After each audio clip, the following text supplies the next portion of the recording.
إن الحمد لله نحمده ونستعينه ونستغفره ونؤمن به ونتوكل عليه ونعوذ بالله من شرور أنفسنا ومن سيئات أعمالنا من يهده الله فلا مضل له ومن يضلله فلا هادي له ونشهد أن لا إله إلا الله وحده لا شريك له ونشهد أن سيدنا وسندنا وحبيبنا وطبيبنا ومحبوبنا ومرشدنا ومولانا محمدا عبده ورسوله أرسله بالحق بشيرا ونذيرا وداعيا إلى الله بإذنه وسراجا منيرا أما بعد فقد قال الله سبحانه وتعالى في كلامه المجيد والفرقان الحميد সবাই জবান খুলে পড়েন أعوذ بالله من الشيطان الرجيم بسم الله الرحمن الرحيم ويوم يعض الظالم على يديه يقول يا ليتني اتخذت مع الرسول سبيلا يا ويلتى ليتني لم أتخذ فلانا خليلا وقال رسول الله صلى الله عليه وسلم يقال لصاحب القرآن اقرأ وارتقي ورتل كما كنت ترتل في الدنيا فإن منزلك عند آخر آية تقرأها أو كما قال النبي عليه الصلاة والسلام সবাই দুরূদ শরীফ পড়ি اللهم صل على محمد وعلى آل محمد كما صليت على إبراهيم وعلى آل إبراهيم إنك حميد مجيد اللهم بارك على محمد وعلى آل محمد كما باركت على إبراهيم وعلى آل إبراهيم إنك حميد مجيد بلغ العلا بكماله كشف الدجى بجماله حسنت جميع خصاله صلوا عليه وآله محمد نے آکر کفر کو مٹایا کفر کو مٹا کر صداقت بتایا کلمہ طیبہ ذکر لا إله إلا الله لا إله لا إله এই কালিমাই প্রথম বল এই কালিমাই শেষ সম্বল লা ইলাহা لا إله إلا الله محمد رسول الله পিপলা দারুল উলুম ইবতেদাইয়া ও হাফিজিয়া মাদ্রাসার উন্নতি কল্পে 36তম বিরাট ইসলামী জলসার মোহতারাম জনাব সভাপতি মুআজ্জাজ মুকাররম হযরত উলামা ইকরাম, আজকের প্রধান বক্তা হযরতুল আল্লাম হযরত মাওলানা গোলাম আজম সাহেব দামাত বারাকাতুহুল আলিয়া। আমার পূর্বে আলোচনা করেছেন হযরত মাওলানা গোলাম আজম নাটোরি, আরো আলোচনা করেছেন হযরতুল আল্লাম মাওলানা মুফতি মাসুদুর রহমান আজহারি সহ অন্যান্য উলামা ইকরাম। মহান আল্লাহ রাব্বুল আলামিনের দরবারে আলিশানে লাখো কোটি শুকরিয়া আদায় করছি যে আল্লাহ সুবহানাহু ওয়া তাআলা আমাদেরকে আজকের এই ইসলামী জলসায় ওয়াজ মাহফিলে শরীক হওয়ার তৌফিক দান করলেন। এতে আপনারা খুশি না বেজার? খুশি হলে সকলে বলি আলহামদুলিল্লাহ। জোরে করে বলেন আলহামদুলিল্লাহ, সুবহানাল্লাহ, আল্লাহু আকবার। আমি আজকে আপনাদের সম্মুখে আজমতে কোরআনের মাহাত্ম্যের উপর কিছু কথা আলোচনা করব ইনশাআল্লাহুল আজিজ। কোরআনে কারীম বিশ্ব মানবতার মুক্তির জন্য মানুষের হেদায়েতের সর্বশেষ আসমানি কিতাব। আল্লাহ সুবহানাহু ওয়া তাআলা মানুষের হেদায়েতের জন্য সর্বশেষ যে গ্রন্থটি নাজিল করেছেন সেটি হলো কোরআনে কারীম। এই কোরআন শব্দের অর্থ হলো পড়া, পাঠ করা। পৃথিবীর মধ্যে একটি কিতাব আছে কোরআন, যা পৃথিবীর মধ্যে সবচেয়ে বেশি পঠিত হয়, সবচেয়ে বেশি পাঠ করা হয়, তার নাম হলো কোরআনে কারীম।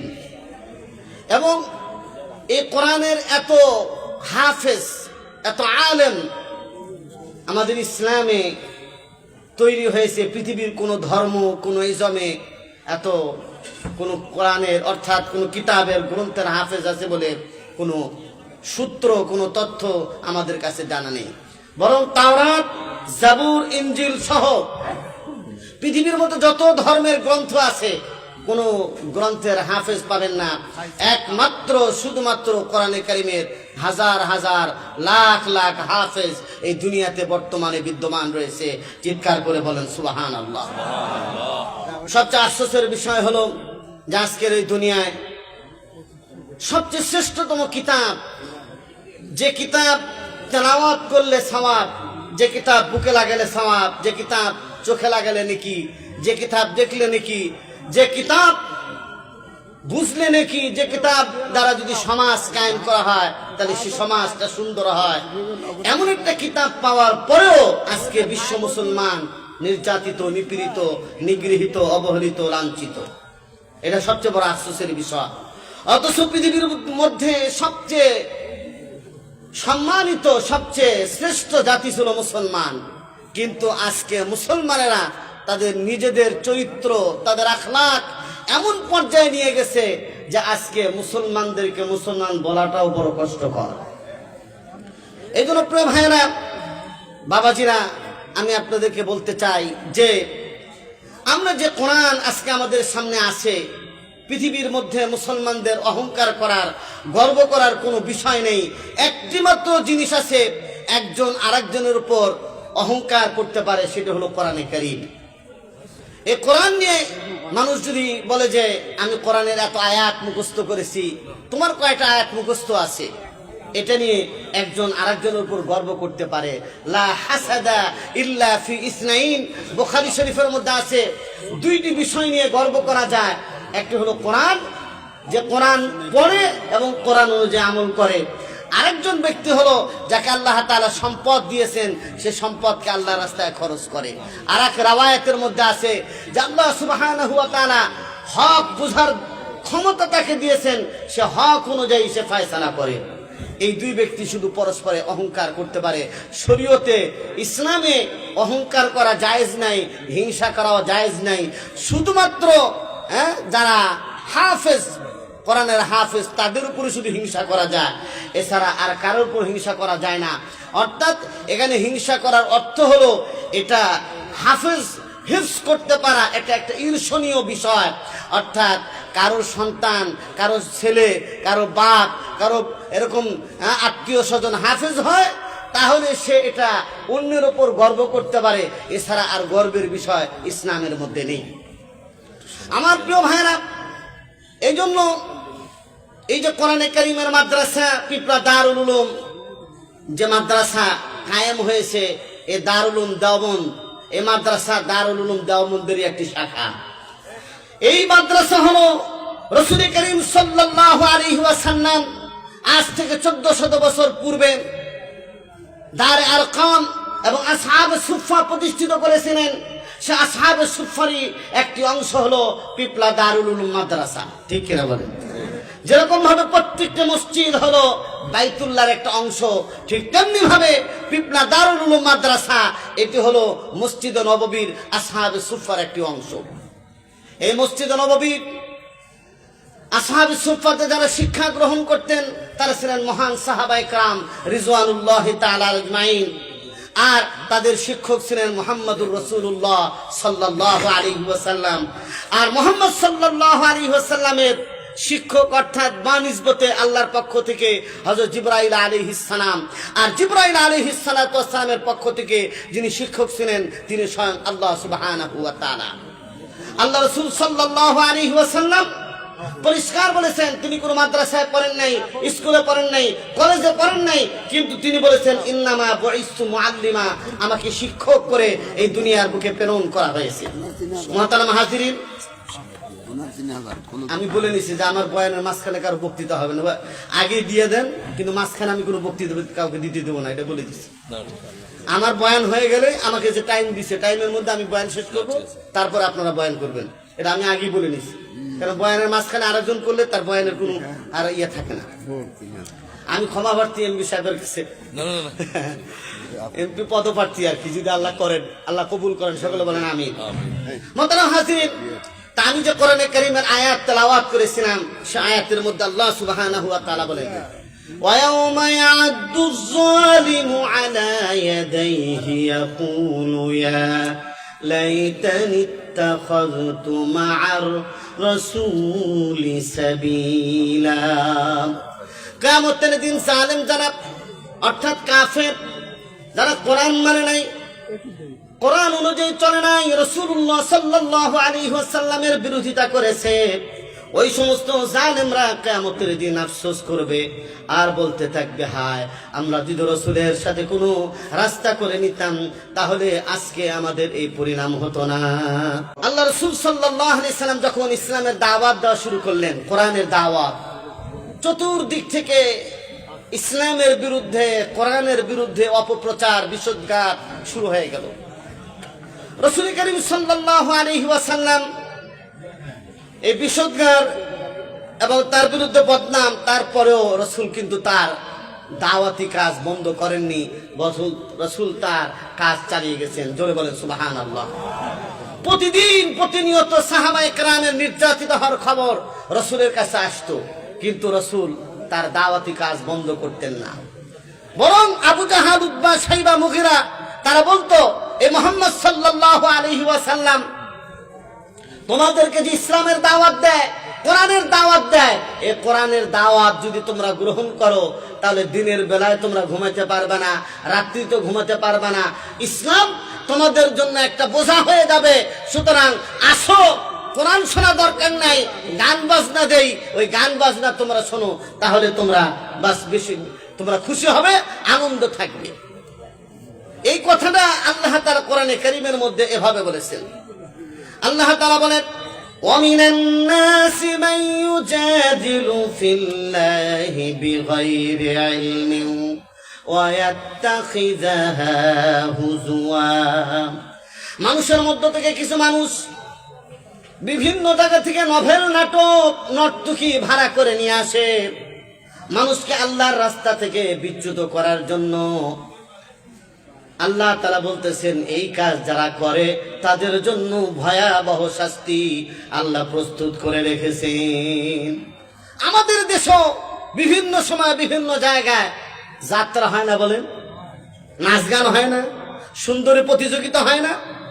এই সুন্দরী প্রতিযোগিতা, নাচ গান, যেখানে ইসলাম বিরোধী গান বাজনা হয়, এই সমস্ত গান বাজনা শরীয়ত সম্মত নয়।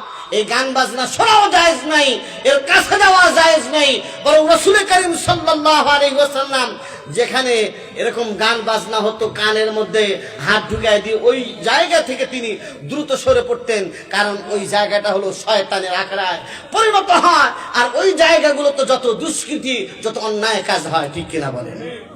এই জন্য সমাজের মধ্যে কোথাও যদি এরকম ধরনের গান বাজনা হয়, নর্তকী এবং এরকম ধরনের শরীয়ত বিরোধী কর্মকাণ্ডের জন্য যদি লোকজন নিয়ে আসা হয়, সেটা সামাজিকভাবে প্রতিরোধ করা ওই এলাকার মানুষের ইমানি দায়িত্ব, ঠিক কিনা বলেন? আল্লাহ রাসূল সাল্লাল্লাহু আলাইহি ওয়াসাল্লাম যখন এই কোরআনের দাওয়াত দিতেন, তখন এই ধরনের লোকগুলো আল্লাহর নবীর কোরআনের দাওয়াতকে বাধাগ্রস্ত করার জন্য তারা চেষ্টা করত।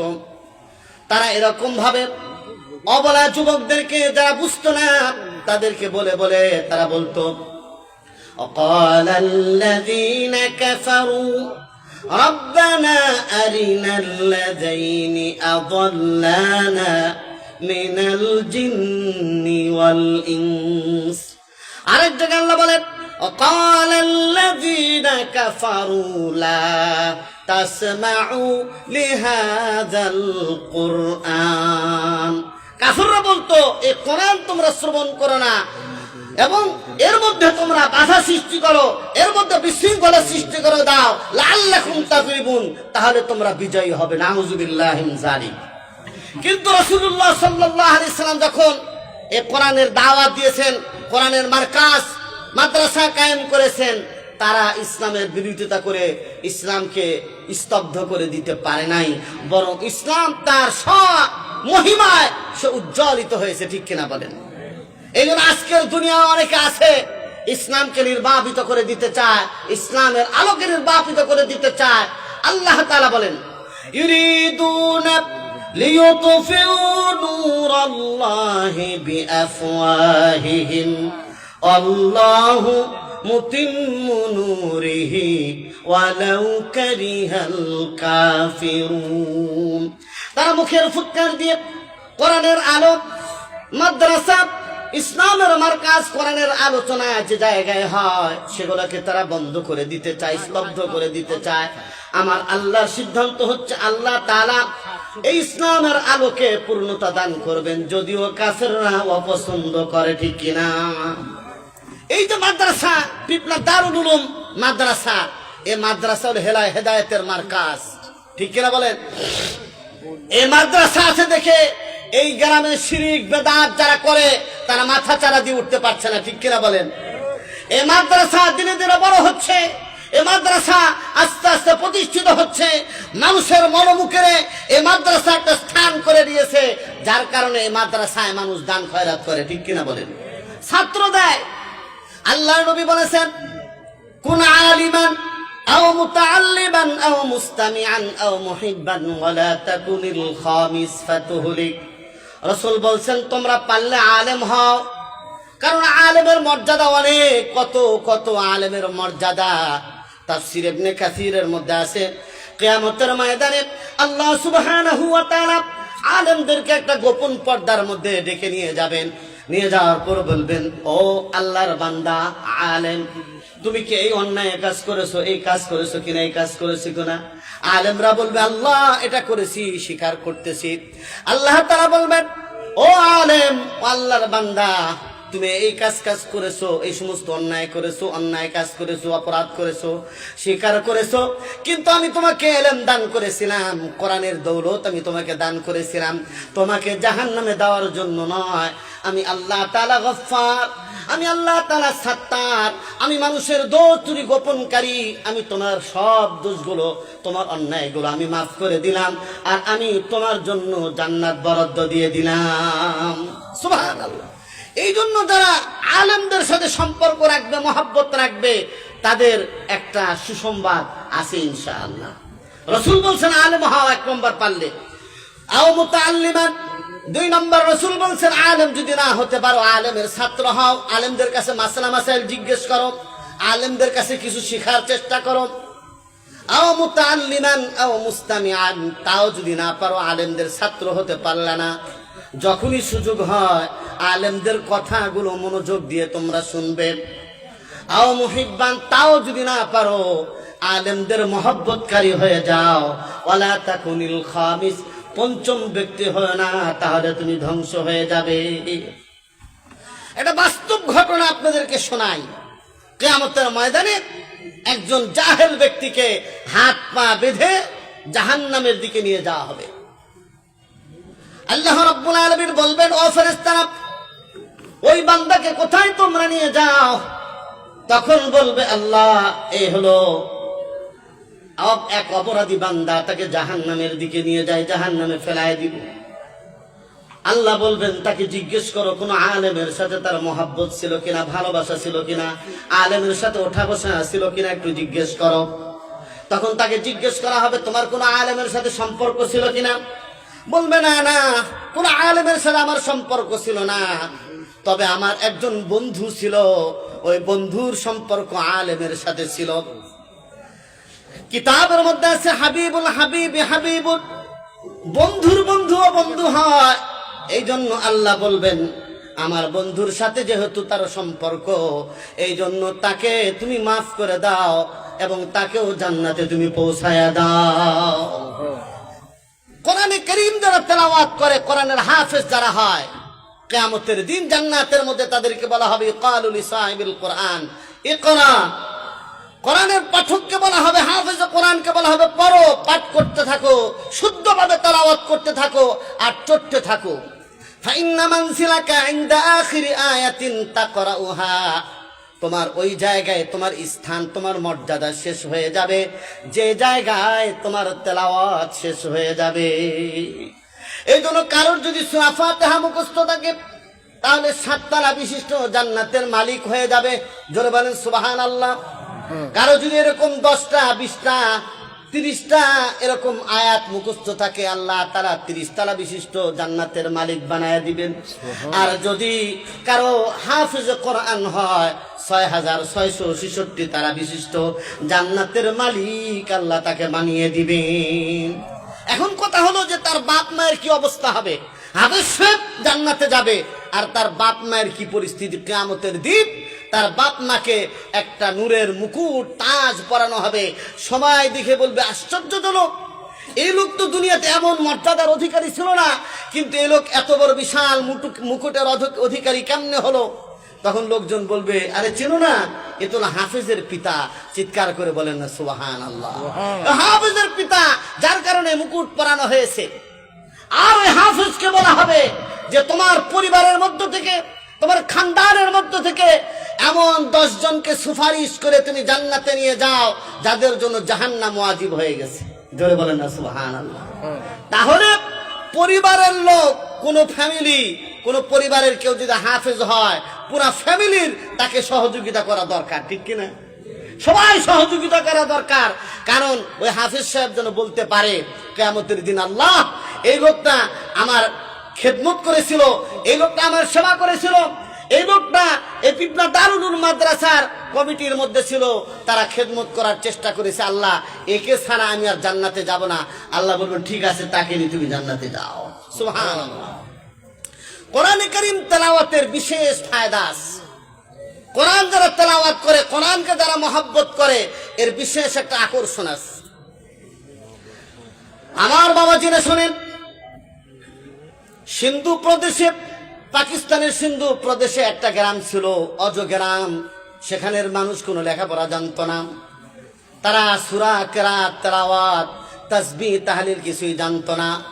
কিন্তু সবাই মুসলমান ছিল। মুসলমান থাকার কারণে যখন কোন একজন মানুষ মারা গেল, মারা যাওয়ার পর তারা জানাজা করবে, সেই জানাজা করার মতো লোকও নাই। এমন অজ গ্রাম, জানাজা পড়ানোর মতো কোনো লোকও নাই।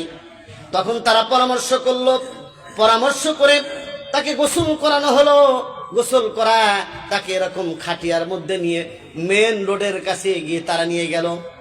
চিন্তা করলো, মেন রোডের পাশে অনেক মানুষ যায়, কোনো আলেম যদি পাওয়া যায়, কোনো হাফেজকে যদি পাওয়া যায়, তাহলে হাফেজকে দিয়ে আমরা জানাজাটা পড়ায় নিব, আমরা তার দাফন কাফনের ব্যবস্থা করব। এর মধ্যে দেখা গেল, আগের দিনে তো এত রাস্তাঘাটে মানুষে চলতো না। হঠাৎ করে এক লোক দেখা গেল, সাইকেল নিয়ে আসে, মাথায় টুপি পাগড়ি লাগানো, জুব্বা পরা। জিজ্ঞেস করলো, ভাই আপনি কি নামাজ পড়ানো জানেন? আপনি কি আলেম কিনা? বলছে আমি আলেম না, তবে আপনারা যার জন্য অপেক্ষা করতেছেন আমি জানাজা পড়াতে পারি, দোয়া কালাম জানি, জানাজার দোয়া জানি, হ্যাঁ ইত্যাদি আমি জানি, সুতরাং আমাকে দিয়ে তোমরা জানাজার কাজটা সারতে পারো। ওই লোকটা ছিল সরকারি অফিসার। জানাজা পড়াইলো, জানাজা পড়ায়া তাকে দাফন করলো। ওই লোকটা দাফন কাফন সেরে তার অফিসের মধ্যে গেল। তৎকালীন জামানায় অফিস আদালতে এরকম ভাবে তার একটা আইডি কার্ড থাকতো। আইডি কার্ডই হলো তার চাকরির একটা মূল মন্ত্র। এটা আছে তার চাকরি আছে, আর এটা নাই তার চাকরি নাই, এরকম একটা ধরনের অবস্থা আইডি কার্ড। আমার প্রিয় বাবাজিরা, ওই লোকটা যখন অফিসে গেল তখন পকেটে হাত দিয়ে দেখে তার পকেটের মধ্যে আইডি কার্ডটা নাই, তার পরিচয় পত্রটা নাই, তার চাকরির যে কার্ড আছে সেই কার্ডটা নাই। সে চিন্তা করলো, হায় আমি ওই যে জানাজা পড়াইছি ওই জায়গায় যে কবর দিলাম যে লোকটার, ওই লোকটার কবরের মধ্যে হয়তো আমার কাগজপত্র, আমার আইডি কার্ডটা পড়ে গেছে। আবার সাইকেল চালিয়ে ওই জায়গা আবার সিন্ধু প্রদেশের ওই গ্রামে আসলো। আসার পর এলাকার লোকদেরকে বলল, ভাই আমার একটা আইডি কার্ড হারিয়ে গেছে, এই আইডি কার্ডটা বড় জরুরি, এটা না হলে আমার চাকরি থাকবে না, আমি বেতনও পাবো না। সুতরাং আমার মনে হয় দাফন কাফন করতে গিয়ে ওই আইডি কার্ডটা কবরের মধ্যে পড়ে গেছে, আইডি কার্ডটা কবরের মধ্যে পড়ে গেছে, আপনারা একটু বের করার ব্যবস্থা করে দেন। এলাকার লোকেরা বলল, হ্যাঁ আপনি আমাদের যে উপকারটা করেছেন সেই উপকার করে আপনি যে কাজটা করতে বলছেন অবশ্যই আমরা এটা করব, সুতরাং এটাকে একটু এই কবরটাকে বের করার বা এটা খোলার একটা ব্যবস্থা করা হোক। তখন যখনই কবরটা খোলা হলো, খোলার পরে দেখে হলো একটা সুগন্ধি, একটা আতরের সেন্ট সেখান থেকে বের হলো, আর পুরা কবরটা যেন একটা পুরা আলোকিত নূরের একটা আভা পুরা কবরের মধ্যে দেখা গেল। জোরে বলেন সুবহানাল্লাহ। ওই লোকটা দেখে তো বুঝতে পারলো যে এই লোকটা কোনো সাধারণ লোক নয়, অবশ্যই আল্লাহর ওলি, আল্লাহর প্রিয় বান্দা ছাড়া তার কবরটা জান্নাতের বাগান হতে পারে না। কবরটা কারোর জন্য জান্নাতের বাগান হবে, আবার কবরটা কারোর জন্য জাহান্নামের টুকরা হবে। আমল যদি ভালো হয় জান্নাতের টুকরা হবে, আর আমল যদি খারাপ হয় জাহান্নামের টুকরা হবে। ওই লোকটা তখন তার বাড়িতে গেল, বাড়িতে যাওয়ার পর তার স্ত্রীকে জিজ্ঞেস করলো, ও মা তোমার স্বামী এমন কি আমল করেছে যে আমলের কারণে তার কবরটা আমার আল্লাহ তাআলা জান্নাতের বাগান বানিয়ে দিয়েছে? তখন বললো, আমার স্বামী তেমন কোন আমল করতো না, 5 ওয়াক্ত নামাজ পড়তো আর কাজকর্ম করতো, আর কাজকর্ম করে আসার পর কোরআন তেলাওয়াত ভালো করে জানতো না, মোটামুটি কোন রকম অক্ষর কিছুটা বুঝতো কিন্তু পুরা পড়তে পারতো না। কিন্তু কোরআন শরীফ খুলে খুলে এরকম কোরআনের মধ্যে হাত লাগাইতো আর বলতো, হাদা কালামি রব্বি, হাদা কালামি রব্বি, হাদা কালামি রব্বি, এটা আমার রবের কালাম, এটা আমার প্রভুর রবের কালাম, এটা আমার প্রভুর কথা, এটাও সত্য, এটাও সত্য, এটাও আমার আল্লাহ সত্য বলেছেন, এই কারণে আল্লাহ তাআলা হয়তো তাকে মাফ করে দিতে পারে। তখন বলল, কোরআনের মহাব্বত, কোরআনের ইশক, কোরআনের সাথে সুসম্পর্ক এমন একটা দামি জিনিস, বান্দাকে আল্লাহ সুবহানাহু ওয়া তাআলা জিরো থেকে তাকে হিরো বানিয়ে দেয়। চিৎকার করে বলেন না সুবহানাল্লাহ। খলিফাতুল মুসলিমিন হযরত ওমর রাদিয়াল্লাহু তাআলা আনহু, তার বাপের 8টা সন্তান ছিল। ওমর রাদিয়াল্লাহু তাআলার এক সন্তান 8 ছেলেকে দিয়ে উট চড়াইতে পাঠিয়ে দিত। হযরত খাত্তাব সন্তানদেরকে পাঠাইতো, সব সন্তানের উটগুলো পেট ফুরে সন্ধ্যা বেলায় বাড়িতে ফিরত, কিন্তু হযরত ওমরের উটটা পেট ভরতো না, খালি পেটে বাসায় আসতো, বাড়িতে ফিরত। তখন তার বাবা আফসোস করে বলতো, হায় আমার 8টি সন্তান, 8টি সন্তানের মধ্যে একটি সন্তান অকর্মা, যে আমার উটটাকেও পেট পুরে খাওয়াইতে পারে না।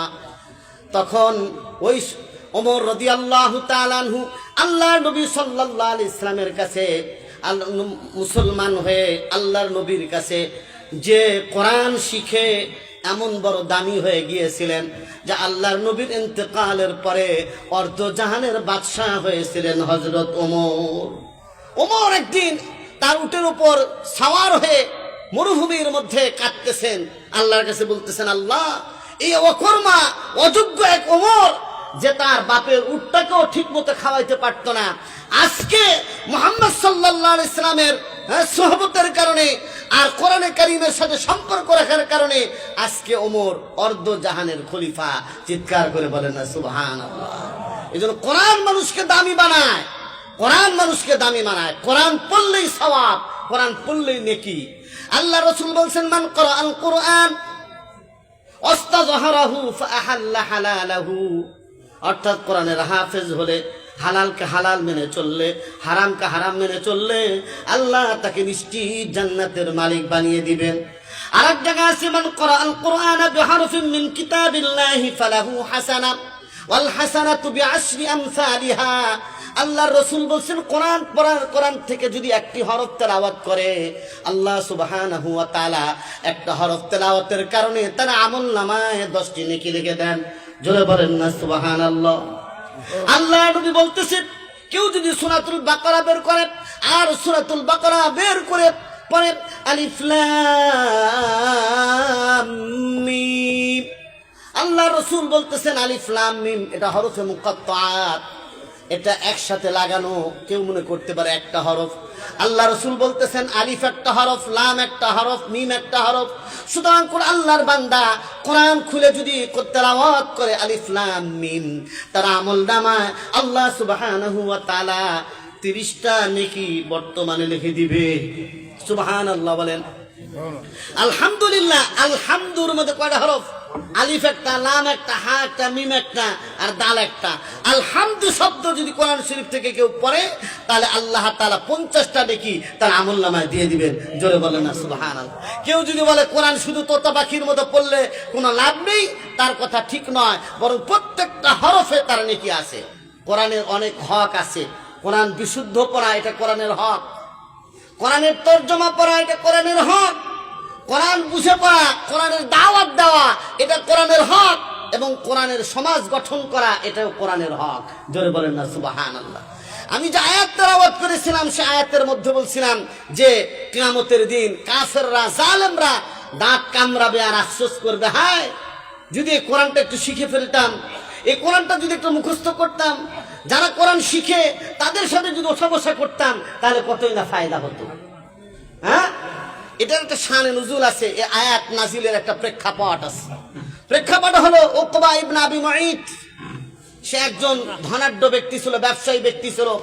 সে যখনই কোথাও থেকে আসতো, আসার পরে এলাকার লোকদেরকে দাওয়াত খাওয়াতো। আল্লাহ রাসূল সাল্লাল্লাহু আলাইহি সাল্লামকে একবার দাওয়াত করলেন। আল্লাহ রাসূল সাল্লাল্লাহু আলাইহি সাল্লাম গিয়েছেন, সমস্ত এলাকার লোকেরা সবাই খাবার টেবিলে বসে গেছে, খাবেন। এই সময় মুহাম্মদ সাল্লাল্লাহু আলাইহি সাল্লাম বলেন, আমি খানা খাবো না, যতক্ষণ না তুমি কালিমা না পড়বে ততক্ষণ আমি খাবার খাবো না, তুমি মুসলমান না হওয়া পর্যন্ত আমি খাবার খাবো না। আল্লাহ রাসূল সাল্লাল্লাহু আলাইহি সাল্লাম বললেন, তুমি যদি মুসলমান হও, সবার সামনে কালিমা শাহাদাত পড়ো, তাহলে আমি খাবার খাবো। তখন উকবা ইবনে আবি মুঈত চিন্তা করলো, হায় রে, আজকে যদি আমার নবী মুহাম্মদ সাল্লাল্লাহু আলাইহি সাল্লাম এরকম কুরাইশ বংশের নবী, সে যদি খাবার না খায় তাহলে আমার তো এরকম নাক কাটা যাবে। এই জন্য সবার সামনে পড়লো লা ইলাহা ইল্লাল্লাহু মুহাম্মাদুর রাসূলুল্লাহ, কালিমা পড়ে মুসলমান হয়ে গেল। মুসলমান হয়ে যাওয়ার পর এই খবর পৌঁছে গেল আবু জাহালের কাছে। আবু জাহাল বলল, আমার দোস্ত উকবা মুসলমান হয়ে গেছে, এটা তো বরদাস্তযোগ্য না। সে দ্রুত চলে আসলো। আসার পর উকবা ইবনে আবি মুঈতকে বলল, দেখো, তুমি যদি কালিমা পরিহার না করো আর মুহাম্মদ সাল্লাল্লাহু আলাইহি সাল্লামের কালিমা যদি ফিরে না দিয়ে আসো, আর মুহাম্মদ সাল্লাল্লাহু আলাইহি সাল্লামকে যদি তার মুখে থুতু না মেরে আসো, তাহলে তোমার সাথে আমার কোনো সম্পর্ক থাকবে না, বন্ধুত্বের কোনো সম্পর্ক থাকবে না। এই কপাল পরা উকবা ইবনে আবি মুঈত, সে আবু জাহেলের কথা, বন্ধু যদি ভালো না হয়, খারাপ দোস্ত আহবাব যদি হয়, তাহলে সমস্যা। এই জায়গায় দেখেন, তার কথায় গিয়ে আল্লাহ রাসূলকে থুতু মারছে, ওই যে তোমার কালিমা তোমাকে ফেরত দিয়ে আসলাম। সে কাফেরি থেকে গেল। ওই তার কথা আল্লাহ তাআলা কোরআনে কারীমের মধ্যে বলছেন, ওয়ায়াউমা ইয়া'আদ্দুয যালিমু আলা ইয়াদাইহি ইয়াকুলু ইয়া লাইতানি ইত্তাখাযতু মা'আর রাসূলি সাবিলা। আফসোস করে বলবেন, হায় সেই দিন যদি আমি আল্লাহর নবীর সাথে রাসূলের সাথে কোন একটা রাস্তা করে নিতাম, অর্থাৎ মুসলমান থাকতাম, তার সাথে ওঠা বসা করতাম, তার কালিমা পড়তাম, আর ইসলামের উপর যদি থাকতাম, তাহলে আজকে আমার জাহান্নামে যাওয়া লাগতো না। ইয়া ওয়াইলাতা লাইতানি লাম আত্তাখিদ ফুলানান খলিলা। হায় আফসোস, আমি যদি এরকম আবু জাহালকে, উতবা সাইবাকে, ইসলামের দুশ্মনদেরকে যদি অন্তরঙ্গ বন্ধু না বানাতাম, তাহলে কতই না ভালো হতো। এই জন্য প্রিয় ভাইয়েরা, বাপজিরা, আপনাদেরকে বলি, কোরআনে কারীম শেখার চেষ্টা করেন, সন্তানকে মাদ্রাসায় দেন। মাদ্রাসায় দিলে লস হবে না। অনেকে বলে মাদ্রাসায় পড়লে খাওয়া পাবে না, মাদ্রাসায় পড়লে এরকম ভাবে সামাজিক ভাবে দুর্বল থাকবে। এই কথাটা ঠিক নয়। যদি আলেম ভালো হয়, ভালো হাফেজ হয়, আল্লাহ তাআলা রিজিকের মালিক। আল্লাহ তাআলা প্রত্যেকটা মানুষ সৃষ্টি করার 50,000 বছর পূর্বে তার কি খাবে, কোথায় থাকবে, আমার আল্লাহ তাআলা লিখে রাখছেন। জোরে বলেন না সুবহানাল্লাহ। আমার আল্লাহর ফয়সালা আগেই হয়েছে কে কি খাইবে। সুতরাং আমরা তো আর না খেয়ে নাই। সুতরাং নিজেও আলেম হওয়া, নিজে না হইতে পারলে আমার সন্তানকে আলেম বানানো, হাফেজ বানানো। আর অভিভাবক যারা হবে, অভিভাবকদেরকে সচেতন হতে হবে। অনেক সময় মাদ্রাসায় দেওয়ার পরে খোঁজ খবর রাখে না, কোথায় যায় কি করে, মাদ্রাসায় যাইতেছে না আসতেছে কোনো খবর নাই। চিন্তা করে এটা তো ফকিরি বিদ্যা, যা করে পড়ুক সমস্যা নাই, এই জন্য কোনো খবর রাখে না। ঠিক কিনা বলেন? এই জন্য আমি বলি, ধনী লোকদের ছেলে হাফেজ হওয়া দরকার, আলেম হওয়া দরকার। কারণ ধনী লোকদের ছেলেরা যদি হাফেজ হয়, আলেম হয়, তাহলে সমাজের পরিবর্তন হবে। ঠিক কিনা বলেন?